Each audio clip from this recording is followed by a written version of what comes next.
President Trump says he is taking hydroxychloroquine and zinc as preventative measures against COVID-19.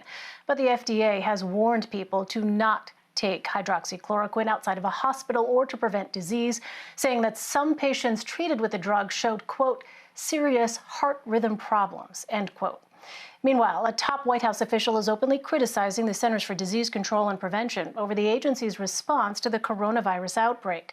Over the weekend, White House trade advisor Peter Navarro slammed the CDC for its handling of coronavirus testing during the pandemic's early days in January. Secretary of Health and Human Services Alex Azar disagreed with that criticism. Here's what Navarro said, followed by Azar's response.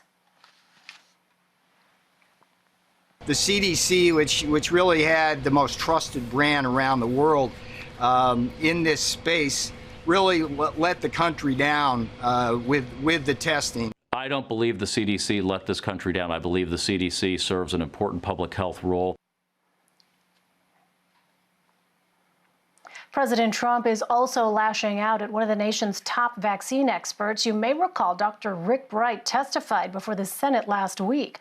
Wright alleges in a whistleblower complaint the administration lacked urgency in responding to the outbreak. In a series of tweets, the president accused Wright of being a disgruntled employee. It followed a 60 Minutes interview where Wright discussed his concerns with our Norah O'Donnell. I was the only person in the room, however, that said we're going to need vaccines and diagnostics and drugs. It's going to take a while and we need to get started. You were the only one to raise that. Yes. In your complaint, you said that Secretary Azar was intent on downplaying this catastrophic threat. Why would he do that? No, I don't know why he would do that. President Trump is also publicly criticizing his predecessor. During a virtual graduation address this weekend, former President Barack Obama appeared to attack the Trump administration without mentioning the president by name. This pandemic has finally torn back the curtain on the idea that so many of the folks in charge know what they're doing. A lot of them aren't even pretending to be in charge. In response, President Trump claimed the Obama administration left behind an insufficient pandemic response playbook and depleted federal stockpiles. All of this occurred as the White House faces questions over the firing of the State Department's Inspector General. Steve Linick is the fifth oversight official to be removed since March. CBS News has learned he was looking into President Trump's emergency declaration to sell arms to Saudi Arabia. There are also reports he was investigating Secretary of State Mike Pompeo's use of staff for personal tasks. Major Garrett, Ed O'Keefe, and Caitlin Conant join me now. Major is our CBS News chief Washington correspondent. Ed is a CBS News political correspondent. And Caitlin is CBS News political director. Welcome to all of you. There is so much news and so little time. So Major, let's just dive right in. First of all, with this news that the president revealed he has been taking this drug, hydroxychloroquine, a stunning announcement considering the president said he's been taking it now for some time. Yes, the president said a couple of things about this announcement. One, he said, these are almost verbatim quotes, "I was waiting for your eyes to light up," talking about the White House press corps, "when I announced this, knowing that it would be an enormous headline grabber." He also said that this was not prescribed to him at the advice of White House physicians, but that he asked them if he could take it, which suggests to you the process that this went through. This was not something where the White House physician said, "Mr. President, we think this is beneficial for you, and as a protective strategy, we want you to do this." The president said, "I want to take it. Are you going to let me do that?" And the White House physicians, in the president's own words and descriptions, acquiesced. I'm not a doctor. I don't play one on television. I don't play one in my private life. I don't know if this is a good idea or a bad idea. But I do know it is going to keep alive and re-energize this conversation about hydroxychloroquine, which the president back in April, early April, was very enthusiastic about, and then suddenly, kind of mystifyingly, became disinterested in, didn't talk about it at all for weeks upon weeks, and then now has re-engaged. calling it something that can be extremely helpful, even though the medical data, and it is limited, we must concede that, so far is at best mixed.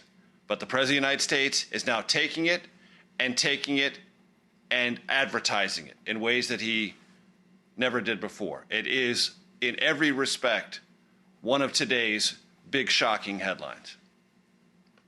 Caitlin, let me just ask you from a political perspective, because, as Major points out, none of us is a medical expert here, but I do want to just get your sense of the political implications here, potentially, because as we know, this is a president and a White House that has very much tried to push the narrative of America reopening, that America is back open for business. And yet some might say the president taking a prophylactic measure like hydroxychloroquine, despite what Major says, the fact there is limited data, however, the FDA is warning against that for Americans at this time, unless they're in a hospital, because of those potentially dangerous heart rhythm problems for some people. Are those competing sort of messages from a political perspective?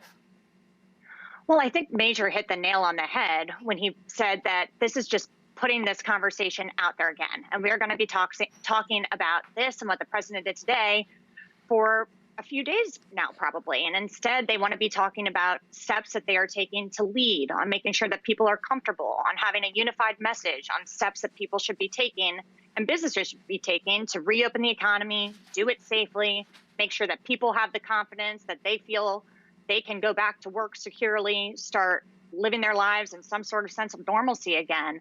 So I think we'll have to see what the political implications are. But when we know that people want to protect their health and have the economy reopen again, adding more to the muddled message just seems like it's going to be another distraction in all of this and muddy the waters and create confusion. All right, let's go back in time a few days. It seems like forever ago now, Friday night, Major, when we learned about some other news in Washington that certainly surprised a lot of folks, the removal of Steve Linick, the Inspector General for the State Department. What more do we know about why President Trump removed him from his position? Well, the president said today that he removed him because the Secretary of State, Mike Pompeo, asked him to. And that was good enough for the president. That he has the authority, and to the president's own words, I don't know very much about it. I don't know the man. I don't know any of these underlying details. And he left every impression that he doesn't care about the underlying details. The Secretary of State, Mike Pompeo, in whom the president has invested great trust and confidence, said, get rid of this guy. And the president said, okay, I can do that, sure. And with a very sort of nonchalant attitude, which is not being reciprocated by Republicans in the Senate, because they want to know what the justification for firing an inspector general is, not just because they're idly curious, but because federal law requires that. And it's worth pointing out, Elaine, that though he has fired Steve Linick, there is a 30-day timetable upon which Congress can review the firing of an inspector general. It is not an instantaneous termination under federal law drafted by Congress, signed by the President of the United States, not this one, but a previous one. It's still the law of the land. So yes, the president does have this authority, but Congress has some say in it. And a Republican whom the president has also invested a lot of trust and confidence in, Charles Grassley of Iowa, today wrote a very stern letter to the president asking for the very specific reasons that justify this firing.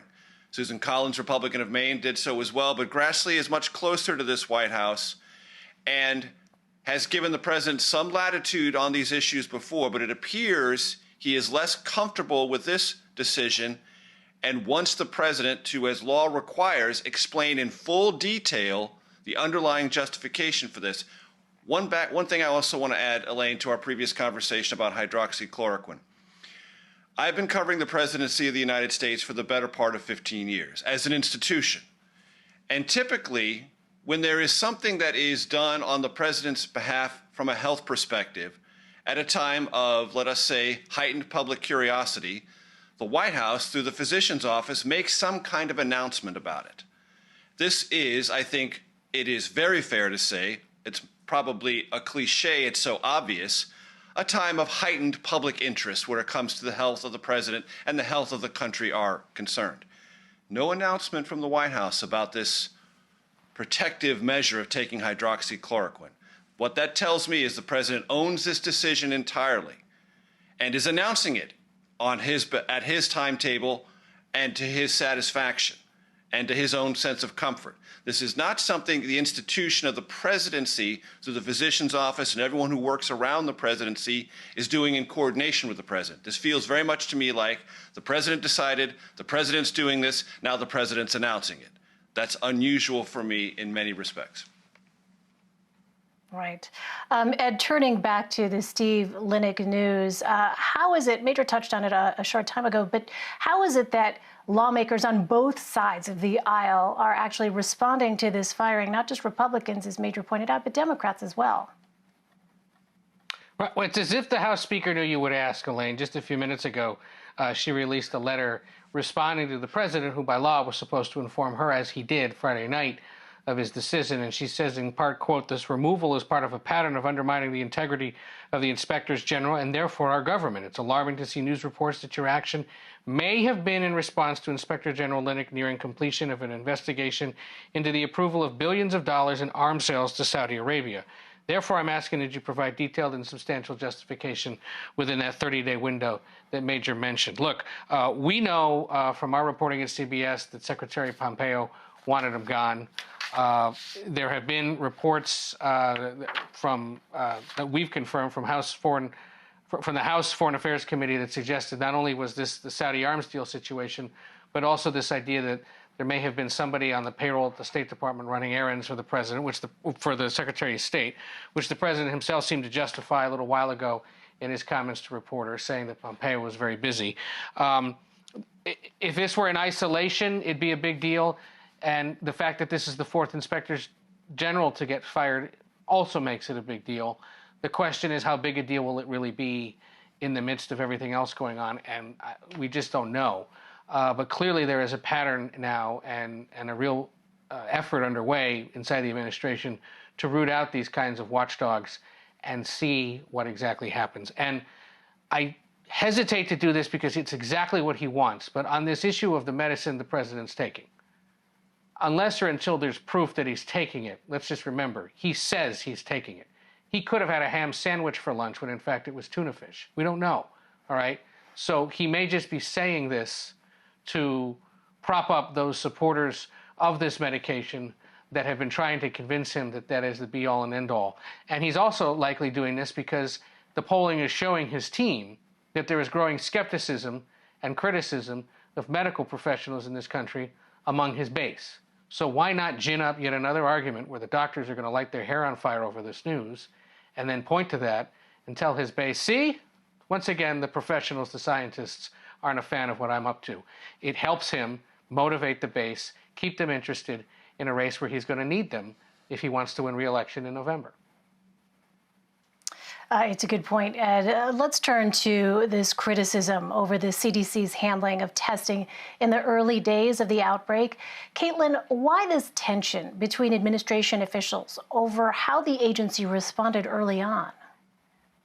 Well, I think one thing that has remained a constant in the Trump administration is that there is a lot of infighting. And Trump, the president, actually told our own Margaret Brennan last year that he likes having acting officials, acting secretaries, acting chief of staffs, because it's easier to make moves and shake things up if need be. So it's not a big surprise to me that when the administration is coming under fire and facing a lot of questions and concerns over what they did or did not do early on in response to the pandemic and now the economic situation we're in, that people in the administration are starting to point fingers at each other and try and say, hey, wasn't me, look over at that guy. So that's one thing I think we'll probably expect to see more of as they continue to be on defense as opposed to being on offense about talking about what they've done to help restore confidence in the public during this time of the pandemic. But Major, I wonder, does that only highlight or underscore some of the issues the administration as a whole had in the early response to the pandemic? Yes, January, February, and the early part of March are going to be the period of time in which this administration is going to have to explain itself. History will not be kind to this administration except for one move that it took: the travel restrictions imposed coming out of China. That wasn't a significant move. I've talked about it before. To say it was a significant move and helpful overall does not make you a Trump supporter, does not make you a Trump apologist. Lots of people I've talked to in the medical community, the academic community, public health, agree that was an important decision. But it was not linked to other equally or possibly more important decisions about building up the stockpile of PPE, accelerating the development and the scrutiny of tests available for COVID-19, and the manufacturing ability, ventilators, other aspects of the preparedness process that could have been taken and could have been set in motion in January and February and simply were not. The track record is very clear on that. Lots of decisions that could have been taken and things that could have been mobilized were not. Now, there are some of the administration, particularly at Health and Human Services, who say we were looking at other things. There were Americans on cruise ships, and we were trying to get them back to America safely, and that was a significant logistical process. Granted, that's a legitimate point of view. It might even be a partially legitimate excuse. But when this administration says there was no pandemic plan in the Obama administration, flat out false. When it says it didn't try to cut the budgets of some of these relevant public health agencies, that's false. It did. Congress refused. So the money was allocated. The administration always likes to point out the allocation, but not the attempted cut. And it's also worth pointing out that the Centers for Disease Control, historically in our country, the central leading voice on public health advocacy and intervention, has been sidelined almost from the very beginning on this because of the way the coronavirus task force was organized and bureaucratically structured within the White House. The CDC has been sidelined to a large degree. Did it have problems early on with its testing? It did. To say that also doesn't make you a Trump apologist or a Peter Navarro apologist. There were problems within the Centers for Disease Control and Prevention on testing. Academics, public health officials, people who are neutral in this have pointed that out. But that doesn't mean things could not have been remedied more rapidly, and other decisions that would have put the country on a better footing than it found itself in the crisis time of mid-March, when the only option, truly the only option for this country, was to shut everything down and go to full mitigation or risk a complete catastrophe. That's the reason we got to where we got in mid-March, because decisions weren't taken in January, February, and the early part of that month that could have, and had they been taken, we might have been in a better and stronger position. Well, we've also seen the president slam Dr. Rick Bright's 60 Minutes interview. Caitlin, take us through how the president and other officials are responding to Dr. Bright's interview, as well as his testimony on Capitol Hill last week. Well, one thing you'll notice with the president and the administration is that they are trying to continuing to try to attack his credibility and saying he's a disgruntled employee. They're attacking the media, CBS News and 60 Minutes for covering the story last night and their interview with him. But what they're not really responding to is the complaint itself. So again, this is about trying to discredit and cause disbelief rather than really addressing the concerns head on. Ed, I want to turn to another topic here. This back and forth that we have seen between President Trump and former President Barack Obama. Can you just kind of go through, for our viewers who may have missed it, what exactly this has been about? We know that former President Obama made some remarks during a virtual graduation address over the weekend, and that resulted, of course, in reaction, perhaps predictably, some might say, from President Trump. That's right. Forgive the technical difficulty there for a second. Well, look, I mean, what does this go back to? You'd have to go back all the way to the Obama years. These two are no fans of each other. They've been critical of each other the whole time. Obama has been invited to speak at dozens of virtual commencement ceremonies over the course of this year to high school and college seniors as they graduate, and took or accepted invitations to 3, 2 of which were over the weekend. And in both addresses, he made veiled criticisms of the president and his leadership of the pandemic, essentially saying, you know, adults with fancy titles don't always get it right. It'll be up to you, the next generation, to sort of, you know, learn from these mistakes and these examples and make the world a better place. That's the basic argument. This happened on a Saturday afternoon, Saturday evening. It wasn't until Sunday that the president was asked about it as he came back from Camp David, called Mr. Obama incompetent. It's, you know, par for the course. But what is different is that we are seeing a former president engage in the election involving his immediate successor, in a way that we haven't ever seen before. Bill Clinton obviously got involved on Hillary Clinton's behalf back in 2008. Understandable, they're married. In this case, Obama engaging in what his successor is up against in November and trying to boost the chances of his former vice president is something, and just add it to the pile, that we haven't seen before in this historic year, and we're going to continue to see. The former president is expected to keep this up in one way or another, whether it's about the pandemic or about something else. And in fact, in one of the two addresses over the weekend, he also made a reference to that shooting in Brunswick, Georgia, where the gentleman was allegedly gunned down by two men and caught on camera doing it, saying that, you know, it's another example of injustices that certain people in this country face. So after 3 years almost of silence on most current events from the former president, it seems he is now willing, able, and eager to engage, and it's being invited by the Biden campaign. Talked to some senior aides over the weekend. One in particular said, look, if this helps make the comparison case between the president and the potential of a Biden administration taking us out of this coronavirus situation, and people make the comparison that, oh, Biden's just going to be 4 more years of Barack Obama, we're okay with that, this aide essentially told me, because people remember that it was the Obama administration that took the country out of the economic recession back in 2009, 2010, has dealt with crises far better than the Trump administration has, and it helps make the broader argument for competence, character, preparedness that the Biden campaign is prepared to do, and that I think we're going to start to see Democrats do more broadly together, make an argument that if you put us in charge, we're going to put together plans to get us out of this mess and move on and restore American leadership. And it'll be quite interesting to see in the coming weeks how that happens with the former president, to some extent, involved in making that sales pitch to voters. All right, Ed O'Keefe, Major Garrett, and Caitlin Conant, thank you all so much. Wonderful to have your insight and helping us to keep the perspective here as these events come very fast on a Monday, especially. Thank you so much. Take care. Thanks, Elaine. Got it. Take care.